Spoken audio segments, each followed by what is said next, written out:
Conta a mitologia grega que Narciso era um rapaz de extrema aparência, porém insensível aos sentimentos do amor. Certo dia ele se deparou com a sua imagem refletida nas águas de uma lagoa. De imediato, ele se apaixonou.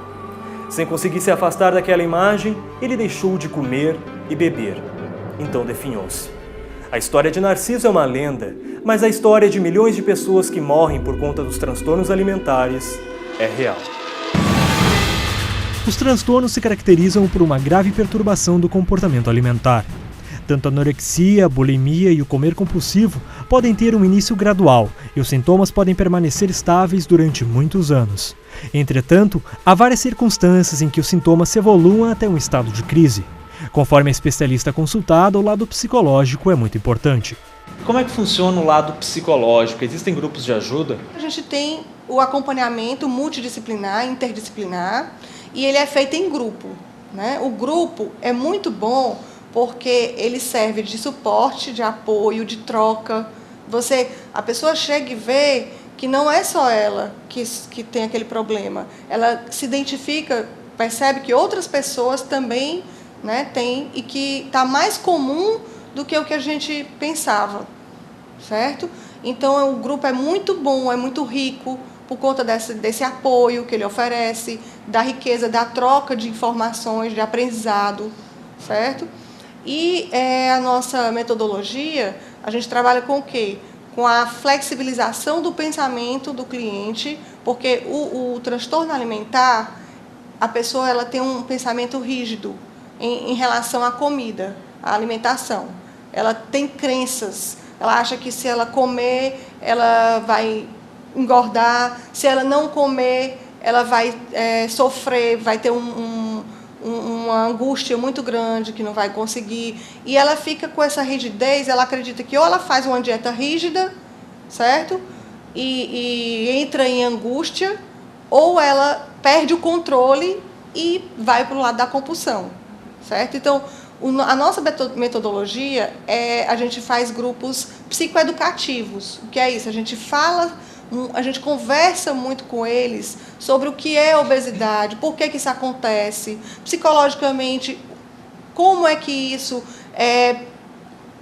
o que a gente sente, o meu psicológico, o que acontece com ele, certo? E dando todo esse suporte psicológico e comportamental, a gente começa a ter transformações, mudanças no comportamento.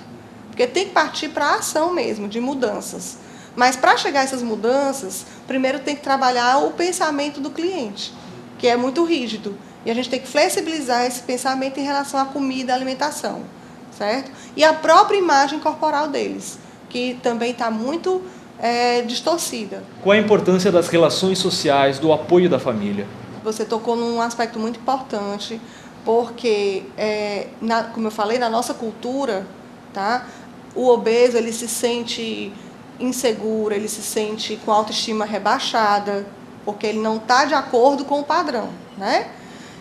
Então, é muito importante que comece da família, do núcleo menor. Se a gente quiser uma mudança maior, que a cultura, a sociedade passe a tratar o obeso, a obesidade de outra forma, tem que começar do núcleo familiar mesmo. O apoio familiar é muito importante. O excesso de críticas não ajuda em nada, só cristaliza a situação, só reforça a situação, certo? Então a gente tem que apoiar, procurar entender também sobre melhor, para poder apoiar, tá certo?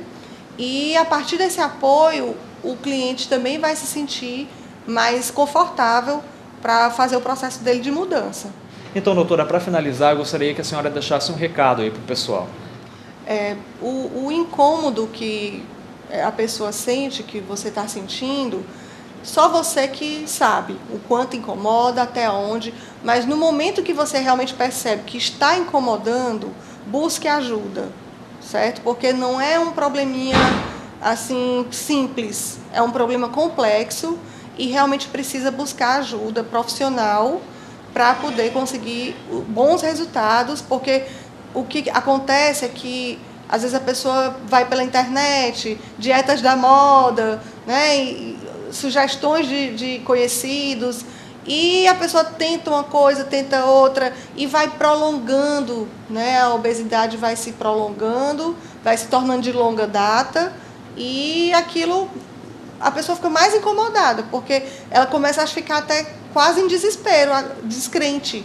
Não, eu não tenho jeito, porque já tentei isso, já tentei aquilo, já fiz dieta, já fiz... Então, assim, o importante é que a pessoa busque uma ajuda profissional, e com esse apoio, ela investindo nela, na saúde dela, ela consegue resultado sim.